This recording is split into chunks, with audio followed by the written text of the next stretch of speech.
so some more progress. Front timing covers on.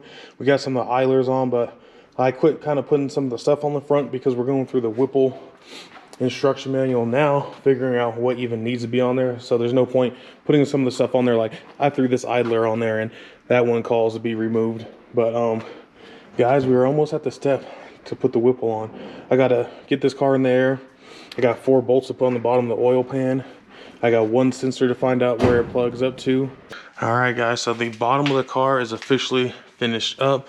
We found the last sensor for the O2 up over top. And of course, since Ford puts these little plastic push-ins on everything, you pretty much break them to get them off. So we got everything zip tied. It's held up nice and high. Shouldn't be a problem. The last thing we're gonna do is, if you guys can see this braided line right here for the clutch, we're gonna get a little attachment to go on this groove for this heat shield so we can hold it right there up out the way. So bottom of the car is done now. So now we can jump back to the front and start focusing on the Whipple stuff. So we can get this back down.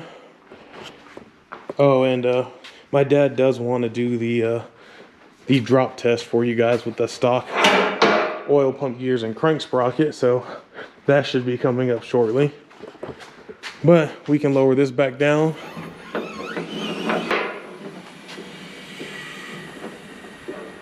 So as you guys can see, we got everything pretty much buttoned up top. Spark plugs are in and they have been gapped. All the lines are pretty much around where they're supposed to. And now we just gotta go through the front and figure out what needs to be on here as far as the accessory drive goes, and see what the Whipple calls for. I already know that somewhere in one of those Whipple boxes, there's a different idler pulley they have you put on there. We got a different water jacket tube to put on right there. And then we got to cut, my dad already measured it. We got to cut this line about right here, 2 inches back. And then they give you a piece to put in there. So that's all the stuff I can think of off the top of my head, but everything else seemed to have gone smoothly. All right, slowly making progress with modifying our, I guess, heater port lines. So this one's cut like 2, maybe a little bit more than 2 inches back.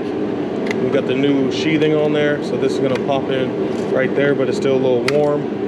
That side gets cut between the 5 and 6 cylinder, and then you modify that one as well. And then they got some extra hoses that this one's gonna end up plugging into, because I think it actually wraps around and comes off of this T right here. So we got this T installed. This was a Whipple modification. So was the new housing right here. You gotta pull the old sheathing off right now, which is what my dad's trying to do. And then they give you the new pretty black one to put on. All right, guys, so here we are. I guess it's day 7. Slowly getting the Whipple ready. We got this like air silicone stuff all in place. It's all tight. We are just working on getting our fuel rails in place along with the fuel injectors. So I did turn around and buy the high flow fuel rails, though. So those are a -8 instead of the -6 that we got. Got that into place. We got oil in here. So next we were looking at our fuel line. So we got our -8 down there on the ground, -10 right here. So we got to make a little bridge of a -8 right here. So as far as the car goes over here, we modified the lines last night. I was able to go out and get my little, let's see what it was, 3/8 little Allen. So got all those tight. Still got to figure out one more tensioner item. Still need to put the crank on, thermostat's in, but our hoses are modified, so that's good. I try to clean up the cylinders right by where the Whipple's gonna be sitting a little bit. So we're really just getting everything in order now because it's smarter and easier, and I think they even tell you to go ahead and do the fuel stuff right now first as opposed to while it's on the car, because it's going to be much harder. So I truthfully think once we make our little bridge right here, and then that might be it, and the Whipple's getting ready to be put down on top. All right, guys, so I'm not going to tell you how we did it, but it took us all day fighting to get the harmonic balancer back on. We even went to the parts store and tried to grab some of their installers, but none of that would work. My neighbor Bob let me borrow his. Same thing, didn't work out for us, but we got it on there. Took some love, that's all I'll say, but it's good. As you can see, the Whipple is on. We just got done torquing all the bolts for the Whipple down. We have rags on the inside because you have a bolt in the front, in the middle, and on the end. And guys, if that falls in there, it's going straight through. So we put rags in there just to make sure we didn't have any tools or bolts fall in there while we're doing that. We just got to go back, hook up some lines because we had to take apart our coolant line right here, and I had to unplug the coils on this side. So we got to plug the injectors in, plug the coils in, and hook our coolant lines back up, and I think that part of it is done. So I was talking about earlier are these coil covers. Really just makes the whole engine bay pop. I think I got one more thing I'm going to do to add a little pop to it, but so I'm just being careful now we don't scratch them up. I couldn't take it anymore and I had to throw them on there, but on that film because we're going to get rid of this now. Jeez, look at that, guys. We're gonna get rid of that, and we are gonna get ready to put our new throttle body on that just showed up yesterday. All right, guys, day 8. So as you can see, we've taken some steps back. I started pulling some stuff off because if you guys go and watch It's Just a 6, when he did, I think it was a 2013 or 2014 Roush Mustang. It's the green one that he gave away. They put the blower on there, but when he got everything all put together and running, right here in, well, I don't know if you guys can see it, right there in this, oh, where'd it go? There's a housing back here, right there. His gasket was pretty much flat and didn't have any kind of bubble to it, so it didn't really sandwich in between the two metal surfaces, and he had a coolant leak right there. Me and my dad were just talking about it, and I don't remember how mine looked. I know I swapped over the OE gasket like they tell you to do, and I slapped it in there and I put some RTV on there, but I don't want to go through the whole process of putting the radiator, the fans, putting coolant in the system, everything, just to tear it all apart again. So it's easier to do it now. So I got the lid off. I just got to unplug a few things. And then once that happens, it's going to be an absolute pain. But we got one bolt on the outside. These ones are kind of a pain to get to on the back. But once we do that, we can pull that. So it's kind of on you how you want to drop it. Ready? Yeah.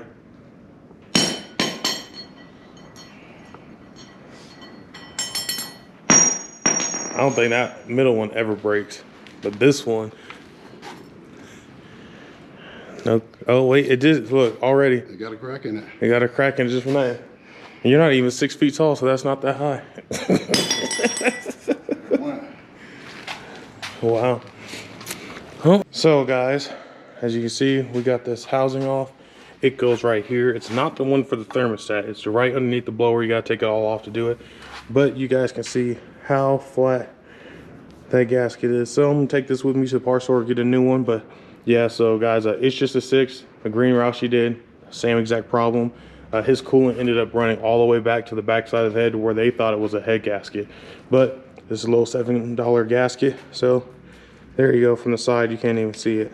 So Whipple just has you reuse this gasket from the factory piece. I just recommend you guys go ahead and get yourself a new one, $7. I'm about to head to O'Reilly's and grab it right now. So we got our new gasket, and as you can see from the side, so shout out to It's Just a 6 for going through that, and then my dad watching his video, so we can catch that. Looks like my dad's working on a bracket over there because I'm trying to do everything to this car without drilling into it. So the game plan is my dad's gonna make a bracket so we can hang my fuel pressure regulator about in this area. And then I think we are going to hide the, I think it's the FC2 controller. This probably down under here where you won't see it. And also guys, so I never knew this car didn't have a spare tire, but it has a pump in there, which is kind of cool, I guess. And then we got our wiring for the fuel system, which is all pretty much just plug and play. We just got to run it through here. So now that I got that gasket though, we can get the blower put back on. All right, so as you see, we got the Whipple back on, got all that torqued down. start plugging some things up. My dad got this bracket made for our fuel pressure regulator because I didn't want to drill into the car. So we'll just have to see how that works with the factory strut bar still across there. I heard if you space it like 1/8 of an inch on all the sides, you can still run that with the Whipple. I just modified our evap solenoid. So Whipple gives you a bracket to put on that. You got to take the line off, the factory line off of this end, put the Whipple one on. So there's that. There's a new hose for your brake booster.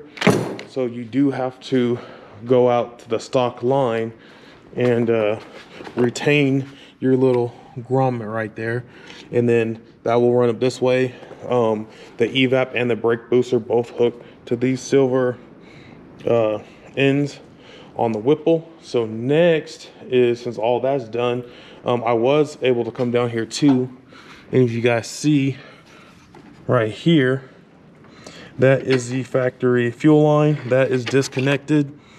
And I got that by popping this wheel well out, which works perfect because through this grommet, we can run our electrical, and then the fuel lines are going to get ran through the bottom and be coated. And I pulled all this dirt and debris out of it. So next is I'm gonna sit back here probably with our -8 return line, our -10 feed, and my dad's gonna lift the car up with me in it, and I'm gonna try to feed the ends of the lines down to him, and we're gonna run it along down this way.